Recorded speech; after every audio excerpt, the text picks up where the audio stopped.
Le souffle fait le lien entre le corps et l'esprit. Avoir le souffle court, le souffle coupé, être à bout de souffle sont des expressions de ce lien naturel. Quand l'esprit se calme, la respiration s'apaise. À l'inverse, nous pouvons apaiser l'esprit en calmant le souffle. Mais, à côté de ces manipulations, pourquoi ne pas écouter la respiration, tout simplement? Debout, assis ou allongé, écoutez le va-et-vient de l'air dans les narines. Ressentez le passage de l'air dans le corps. Goûtez la propagation de ce ressenti dans toutes les zones du corps. Observez doucement ces sensations subtiles comme des rides sur une eau calme.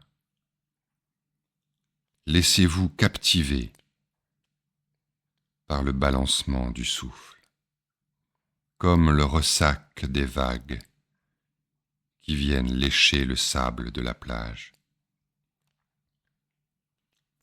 Si la respiration est plus agitée, ressentez-la comme des rouleaux qui viennent exploser sur les rochers.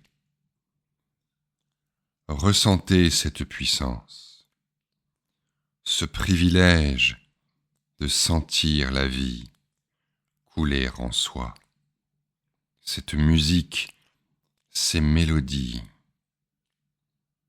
et ces rythmes qui ne dépendent d'aucune mode.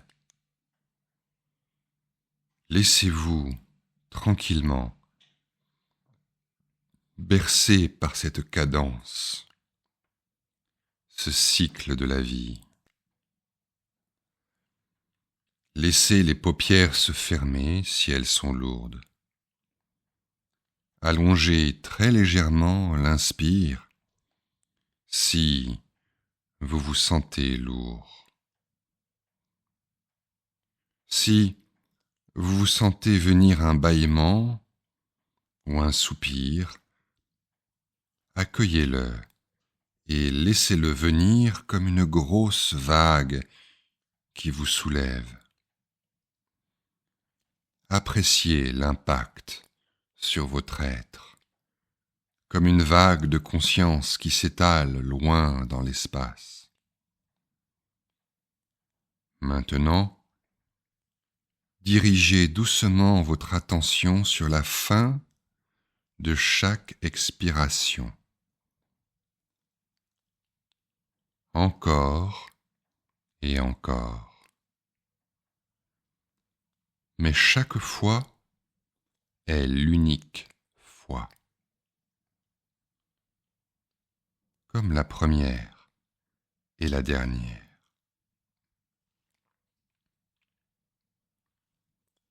Entre la fin de chaque expire et le début de l'inspire suivant, il y a un moment d'équilibre. Savourez cet instant d'apesanteur. Donnez-vous entièrement à ce moment de grâce. L'inspire est souvent appropriation et repli sur soi. Du reste, on est souvent saisi d'une forte et brève inspiration du souffle quand on est pris au dépourvu ou face à un choc émotionnel. On se replie alors comme une tortue effrayée rentre ses pattes. L'expire est fréquemment une agression vers l'extérieur, un effort pour changer le monde dans le sens qui nous convient. On parle, on crie, on crache dans l'expire.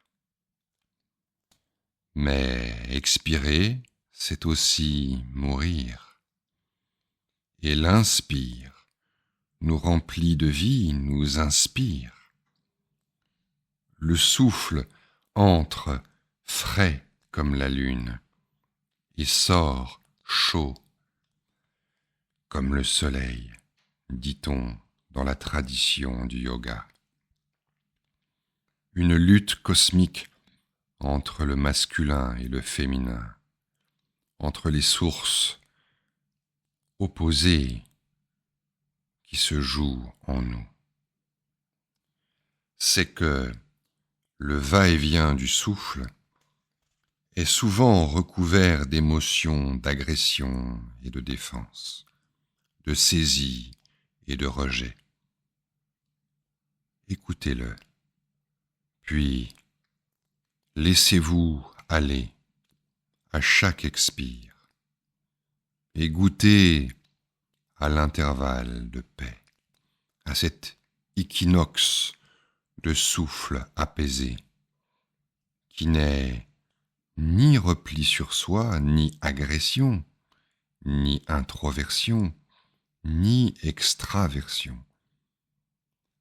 Laissez-vous planer en apesanteur dans cet espace neutre mais rempli d'énergie, disponible.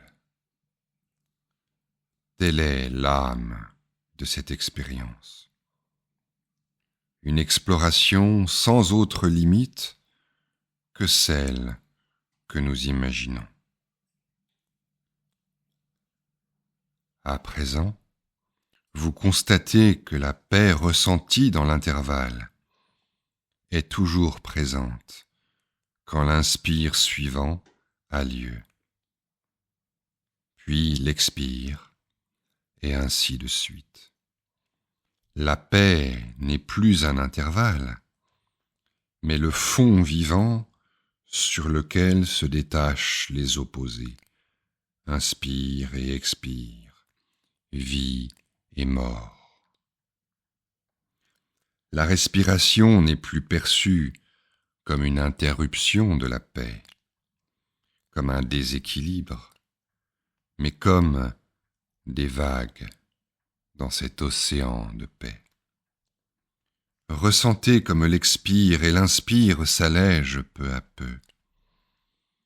Ils deviennent diaphanes et laissent la paix transparaître. En fait, ils s'amenuisent et la conscience de l'intervalle devient de plus en plus vivante.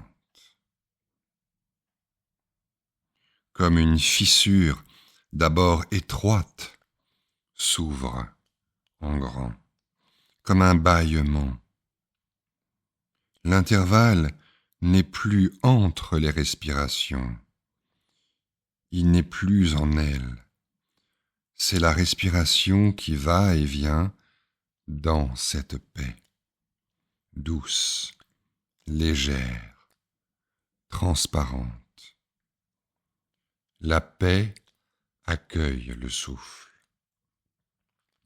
Mieux, le souffle est l'expression de cette paix, sans séparation, comme le ressac des vagues sur le sable. Vous êtes cette paix.